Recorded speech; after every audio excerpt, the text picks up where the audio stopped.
আসসালামু আলাইকুম এভরিওয়ান, কেমন আছেন সবাই? আশা করছি সবাই অনেক ভালো আছেন। আলহামদুলিল্লাহ আমরাও ভালো আছি।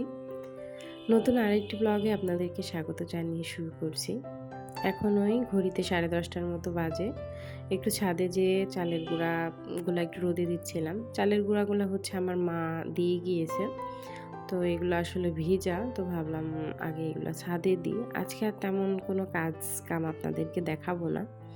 আজকে হচ্ছে আমার একটা খুবই খুশির একটা দিন। আজকে আমার সংসারে নতুন আরেকটা জিনিস যোগ হতে চলেছে। তো সেটাই আপনাদের সঙ্গে শেয়ার করব আরকি। তো এদিকে হচ্ছে আমার চালের গুঁড়া রোদে দিলাম। আ এটা সারাদিন ছাদে থাকবে। তারপরে বিকাল হলে ছাদ থেকে নামাবো। তো আমাদের বাসায় আসলে যে ফ্রিজটা আছে, আগের একটা ফ্রিজ, সেই ফ্রিজটা আসলে আমার শাশুড়ি গ্রামে নিয়ে যাবে।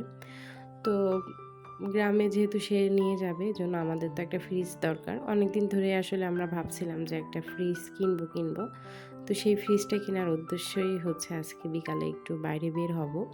তো তার আগে দেখেন আমার গাছে, মানে আমড়া গাছে হচ্ছে কত সুন্দর মুকুল এসেছে। জানি না খেতে পারবো কিনা, তবু তো এটা দেখে ভালো লাগছে আলহামদুলিল্লাহ। তো তার আগে আমি হচ্ছে ছেলের জন্য দুপুরের দিকে একটা কেক বানিয়েছিলাম।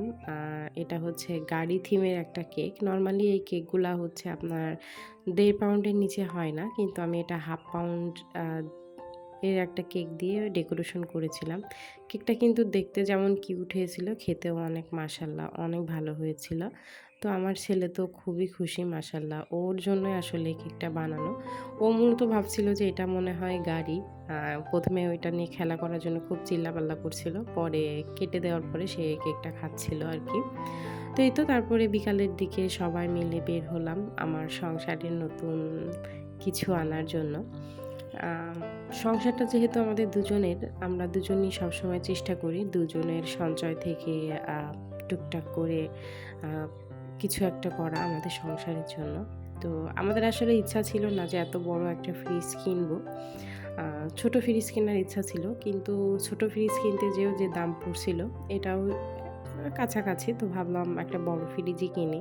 কারণ এই সমস্ত জিনিস তো আসলে বছর কেনা হয় না।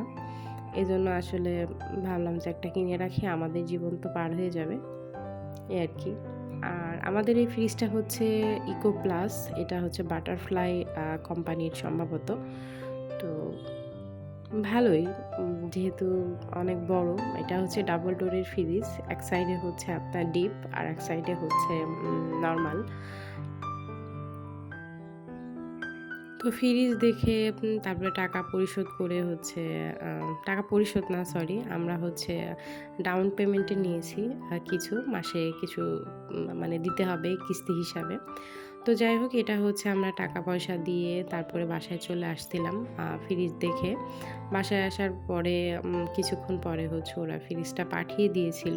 অনেক সুন্দর হয়েছে। আমার যে কি ভালো লাগছিল। তো এই তো আপনাদের ভাইয়া আসলে দোকান থেকে সবকিছু চেক করে নিচ্ছিল। আমাদের যেহেতু এটা হচ্ছে ডাবল ডোরের ফ্রিজ, এটার মধ্যে হচ্ছে আপনার একটা বক্স আছে ডিপে, এবং নরমালেও একটা বক্স। তো সব মিলিয়ে হচ্ছে অনেক বড় ছিল ফ্রিজটা। আমার তো খুবই ভালো লেগেছে, এজন্য আসলে এটা নেওয়া। তো কেমন হয়েছে ফ্রিজটা আপনারা অবশ্যই কিন্তু কমেন্টে জানাতে ভুলবেন না। আর আজকের মতো এই ছোট্ট ব্লগটা এখানে শেষ করে দিব। ভালো থাকবেন সবাই। দেখা হবে খুব শীঘ্রই নতুন আরেকটা ব্লগে। আজকের মতো বিদায় নিচ্ছি। আর ফ্রিজটা কেমন হয়েছে অবশ্যই কমেন্টে জানাতে ভুলবেন না। আর পাশে যে ফ্রিজটা দেখছেন ওটা হচ্ছে আমার শাশুড়ির। তো আজকের মতো বিদায় নিলাম। আসসালামু আলাইকুম।